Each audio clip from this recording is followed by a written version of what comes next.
Car le texte dit, la bataille intellectuelle que nous menons est importante, mais elle n'est ni une fin en soi, ni suffisante pour accomplir la tâche.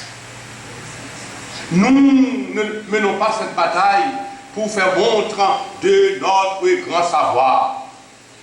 Nous le menons au nom de Dieu et de Christ. Plus que cela, nous ne menons jamais cette bataille, cette lutte dans l'énergie de la chair. Écoutez l'apôtre Paul. Si nous marchons dans la chair, nous ne combattons pas selon la chair. Les armes avec lesquelles nous combattons ne sont pas charnelles. Elles sont puissantes par la vertu de Dieu.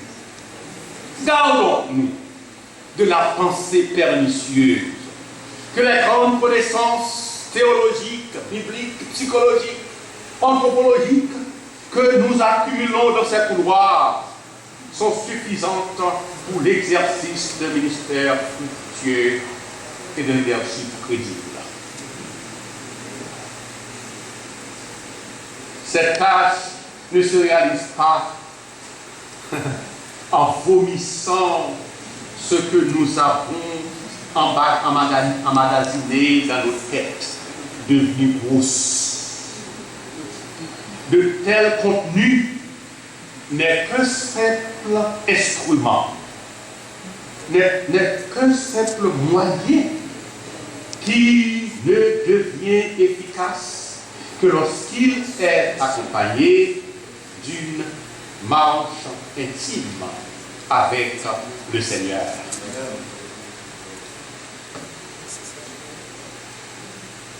J'ai assisté les grandes universités des États-Unis d'Amérique. Je me suis assis au pied des grands savants. Ils ont la tête remplie, ils ont beaucoup de connaissances. Mais à la fin, on les regarde avec pitié. On les regarde avec pitié. Parce que vous manquez ce qui est vrai. Ce qui est vrai. Soyez de grands intellectuels. Il n'y a rien de mauvais. Mais plus que cela, soyez des géants spirituels. Amen. Une dernière caractéristique qui vocifère à plus gosier pour être mentionnée dans ce texte est celle d'équité morale. D'équité morale. Nous le trouvons dans le petit verset 6e, en particulier. Nous notons dans notre texte une double dynamique éthique. D'abord, au verset 1er, Paul relate avec un peu de sarcasme la critique ou l'accusation soulevée contre lui par ses ennemis. Ses ennemis l'accusent de lâcheté, de disciplinité, de leader à deux faces. Ah, ils disent, Paul, vous êtes dur dans vos lettres, mais vous êtes mou dans le face-à-face. Lorsque vous êtes avec nous, ah mon cher, nous voyons la mollesse. Mais lorsque vous écrivez, c'est la dureté par excellence. À cette accusation, Paul affirme son courage moral. Sa sévérité, dit-il, sera manifeste dans le face-à-face lorsqu'il visite Corinthe. Ensuite, au verset 6, la critique provient d'un groupe majoritaire qui semble accuser l'apôtre de mollesse vis-à-vis de ses détracteurs. Pourquoi Paul? Pourquoi la lenteur de punir ces fauteurs de troubles? Paul, en réponse, leur renvoie du ballon, mais cette fois-ci dans la forme d'un défi moral. Verset 6. Nous sommes prêts à punir toute désobéissance lorsque votre obéissance sera complète. Le voyez-vous? Lorsque votre obéissance sera complète. Remarquons bien le caractère impartial de son approche. Il serait tentant pour Paul de s'engager complètement du côté majoritaire qu'il appuyait et de faire ce qu'il demandait. Mais Paul évitait cette erreur. Il savait que cela ne serait pas juste. Car cela qui demandait le sang des détracteurs n'était pas eux-mêmes parfaits. Ils avaient leurs propres problèmes.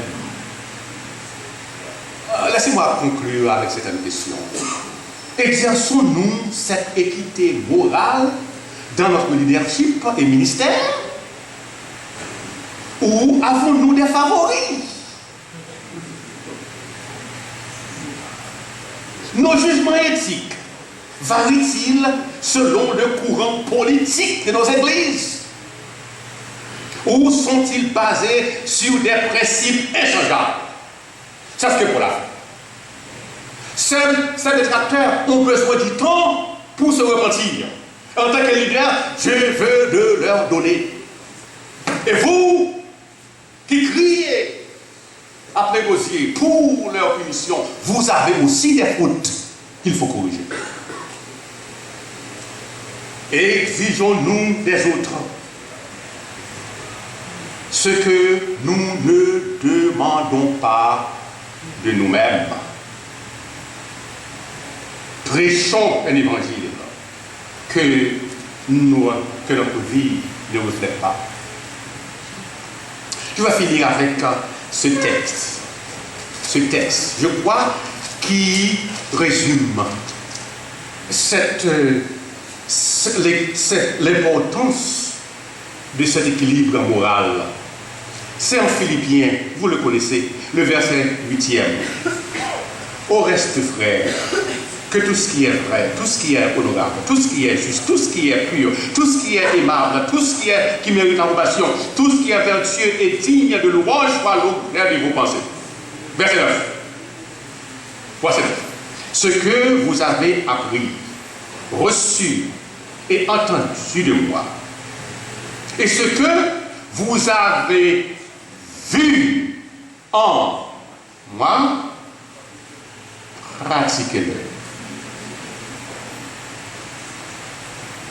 Soyons des pasteurs. Offrons à notre peuple un leadership intellectuel compétent. Soyons des pasteurs qui combattent. Soyons